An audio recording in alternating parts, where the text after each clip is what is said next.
दोस्तों, स्वागत है आपका मिस्टर इंडियन टीचर पर।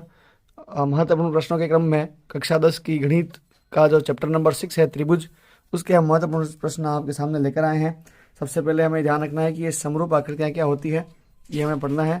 उसके बाद समरूप आकृतियाँ पढ़ने के बाद जो प्रश्नावली 6.1 है उसमें जो रिक्त स्थान है और जो छोटे मोटे प्रश्न है, ये 6.1 आपको पूरी पढ़नी है। फिर आता है त्रिभुजों की समरूपता, जो समरूपता की कसौटियाँ हैं वो भी हमें पढ़नी है। एंगल एंगल एंगल नियम, एंगल एंगल नियम, भुजा कोण भुजा नियम, भुजा भुजा भुजा नियम, ये तीन सभी नियम हमें ध्यान में रखने हैं। उसके बाद जो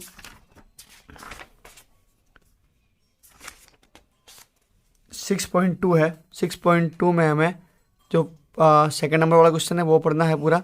उसके बाद जो फोर्थ नंबर क्वेश्चन है आखिर 6.9 में, डी ई समांतर है ए सी, डी एफ समांतर है ए, तो सिद्ध कीजिए कि वी एफ बटा एफ ई वाला ये प्रश्न हमें कवर करना है 6.2 में।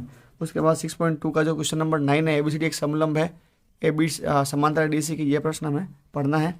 उसके बाद अगर आगे चलें तो जो आधारभूत समानुपाती प्रमेय है, इसमें प्रमेय वो प्रमेय भी हमें ध्यान में रखनी है। बाद जो प्रश्नावली है 6.3, उस 6.3 में क्वेश्चन नंबर 2, क्वेश्चन नंबर 3, उसके बाद क्वेश्चन नंबर 9, इसको हमें ध्यान में रखना है। उसके बाद क्वेश्चन नंबर 13, क्वेश्चन नंबर 15, 6.3 ये हमें ध्यान में रखनी है। बस इसी के साथ 6.3 के जो महत्वपूर्ण प्रश्न हैं वो हमें यही समाप्त होते हैं। आशा है कि इन प्रश्नों को आप अगर कवर करके जाएंगे तो आप अच्छे अंक प्राप्त करेंगे। धन्यवाद।